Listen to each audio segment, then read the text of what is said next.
खम्मघड़ी हुकुम। आप सभी को क्षत्रिय सम्राट मिहिर भोज जी की जयंती पर हार्दिक शुभकामनाएं। आज हम बात करेंगे क्षत्रिय सम्राट मिहिर भोज प्रतिहार जी के बारे में।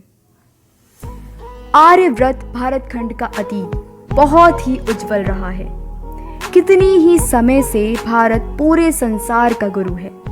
जैसे ज्ञान, धर्म, भाषा, संस्कृति, शरणागत रक्षा, वचनबद्धता, प्रजापालन, पर्यावरण संरक्षण, तकनीकी दूरदर्शिता इत्यादि मनुष्य के अमूल्य गुणों से भारत सबसे अग्रणी रहा है। भारत खंड एक देवभूमि है, क्योंकि संसार में जितने भी अवतार हुए हैं वे सभी अवतार हमारी अपनी पावन धरा पर ही हुए हैं। धर्मशास्त्र, धार्मिक ग्रंथ, जूना भारतीय संस्कृति और मान्यताओं की शाख पर हैं। फिर पूरे इतिहास में गड़बड़ कहाँ हुई? जब परदेसी इतिहासकारों ने अपनी मनमर्जी से भारत के स्वर्णिम इतिहास को तोड़ मरोड़ करके दुनिया के सामने रखा। जी हाँ, विदेशी इतिहासकारों ने भारत भूमि के अनेकों शूरवीरों को इतिहास में जगह ही नहीं दी। विशेष तौर पर मुगल काल में यह देखने को ज़्यादा मिलता है। और दुख की बात यह है कि 7वीं शताब्दी से लेकर 12वीं शताब्दी तक 500 वर्ष का इतिहास गायब है। जनश्रुतियों के आधार पर जो बातें जनमानस ने बताई हैं वो इतिहास में कहीं नजर ही नहीं आती।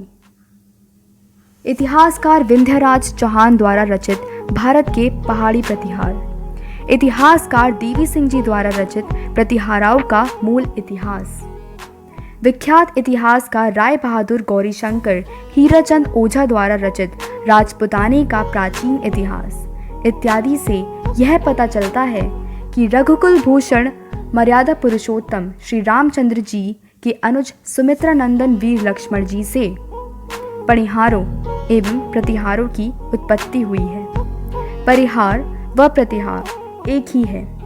भगवान राम ने अपने छोटे भाई लक्ष्मण की प्रतिहारी यानी कि सेवा से प्रसन्न होकर प्रतिहार वंश की स्थापना की थी। प्रतिहार वंश का इतिहास बहुत ही उज्जवल रहा है। इस वंश के राजाओं ने सैकड़ों वर्षों तक विद्रोहियों से युद्ध किया तथा भारत माता की इज्जत, आबरू और संस्कृति को स्थिर रखा। वाकई आर्यव्रत भारत खंड परिहारों का ऋणी रहेगा, जिन्होंने अपने शीश कटवाकर माँ भारती की लाज रखी। पराक्रमी परिहार वंश के संस्थापक राजा हरिश्चंद्र जी को माना जाता है।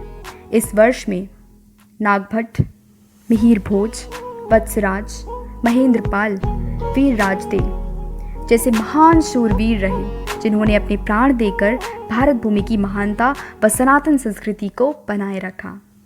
इस धरती पर दूसरी तरफ समुद्र, तीसरी तरफ हिमालय व चौथी तरफ धरती के रक्षक पराक्रमी परिहार थे।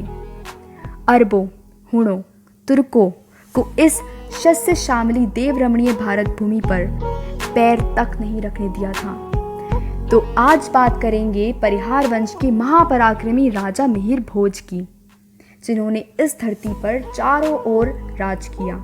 रजवाड़ी ठाठ बाठ रणबांकुरे वीर परिहार कुल गौरव सम्राट मिहिर भोज का जन्म 816 ईस्वी में सूर्य भगवान के उपासक राजा राम भद्र की महारानी अप्पा देवी की कोख से हुआ। राजा मिहिर भोज का 18 अक्टूबर 836 ईस्वी को 20 वर्ष की उम्र में कन्नौज में राज तिलक हुआ। राजा मिहिर भोज को कई पदों से सम्मानित किया जाता है। भोजराज, भोजदेव, मिहिर, परम भट्टारक, महाराजा धीरज, आदिवारा प्रभास इत्यादि। राजा मिहिर भोज की महारानी का नाम चंद्र भट्ट तारिका और राजकुमार का नाम महेंद्रपाल था। ईस्वी सन 836 से 885 तक लगभग 50 वर्ष तक के शासन में राजा मिहिर भोज ने मुल्तान से लेकर पश्चिम बंगाल तक व कश्मीर से लेकर कर्नाटक तक पूरे भारत में अपना साम्राज्य स्थापित किया। चारों दिशाओं में लाखों शूरवीर भारत भूमि की रक्षा करते थे। यहाँ सोना, चांदी, हीरा, मोती जमानत की खानें थी और कहा जाता है कि उस काल में घी और दूध की नदियाँ बहती थीं। चोरी चकारी का कोई नामो निशान नहीं था। हर तरफ शांति का माहौल था, जैसे राम राज्य हो। विख्यात इतिहासकार के एम मुंशी ने सम्राट मिहिर भोज को गुप्त वंश सम्राट समुद्रगुप्त और मौर्य वंशी सम्राट चंद्रगुप्त के समान माना है। चक्रवर्ती सम्राट मिहिर भोज ने 40 युद्ध जीते तथा विदेशियों को इतनी बुरी तरह पराजित किया कि आने वाले कई वर्षों तक भारत का सामना करने की किसी भी विदेशी में हिम्मत न हुई। राजा मिहिर भोज के काल में धर्म, संस्कृति, योग विज्ञान, आध्यात्मिकता, संगीत, नृत्य कला, स्थापत्य कला, साहित्य कला, आयुर्वेद और वसुदेव कुटुंबकम का सर्वांगीण विकास हुआ था। सम्राट मिहिर भोज के नाम से विदेशी थर थर कांपते थे। राजा मिहिर भोज के साम्राज्य में कई काव्य ग्रंथों की रचना हुई, कई शक्तिपीठ व शिवालय बनवाए गए। 50 वर्षों तक कुशल शासन करने के बाद राजा ने अपने राज्य को अपने पुत्र महेंद्रपाल परिहार को सौंप दिया। वह स्वयं ने संन्यास धारण किया। प्रभु की उपासना करते करते 888 ईस्वी में राजा स्वर्ग सिधार गए। अब अगले भाग में हम बात करेंगे कि क्षत्रिय सम्राट मिहिर भोज प्रतिहार को कुछ लोग गुर्जर सम्राट क्यों बताते हैं। लाइक, कमेंट, सब्सक्राइब और शेयर करना ना भूलिएगा और कमेंट में लिखें कि आप किस राजपूत सम्राट के बारे में सुनना चाहते हैं।